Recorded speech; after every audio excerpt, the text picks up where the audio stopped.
Ongole YCP MLA మాజీ మంత్రి బాలినేని శ్రీనివాసరెడ్డి మరోసారి సంచలన వ్యాఖ్యలు చేశారు. ఈ ఎన్నికలే తనకు చివరికి పోటీ అని, ఈ ఒక్కసారి తనను గెలిపించాలని కోరారు. రాజకీయాల్లో సర్దుకుపోయి ఇబ్బందులు పడుతున్నానని, అవసరమైతే రాజకీయాల్లో నుంచి తప్పుకుంటానని స్పష్టం చేశారు. సీఎం జగన్ను ఏదైనా అడిగితే వాసు నీ అడగాలి అంటున్నారు.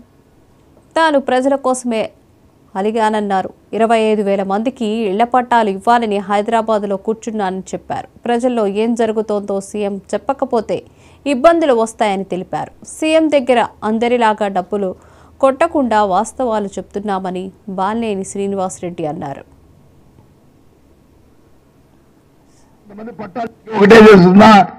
ఇది చివరిసారిగా పోటీ చేస్తా ఉన్నా, మీరందరి దయతోటి గెలిస్తే 9 సంవత్సరం లోపలే మొత్తం ఇళ్ళని కూడా కట్టించి మొత్తం ఒక సుందరవనంగా టౌన్షిప్ చేస్తానని చెప్పి కూడా ఈ సభంగా తెలియజేసుకుంటూ, నేను లేకపోయినా కూడా బాలినేని వాసు ఒకలా ఇంతమంది పట్టాలు ఇచ్చారని చెప్పి ప్రజలు చెప్పుకోవాలని చెప్పి నాకు ఆకాంక్ష.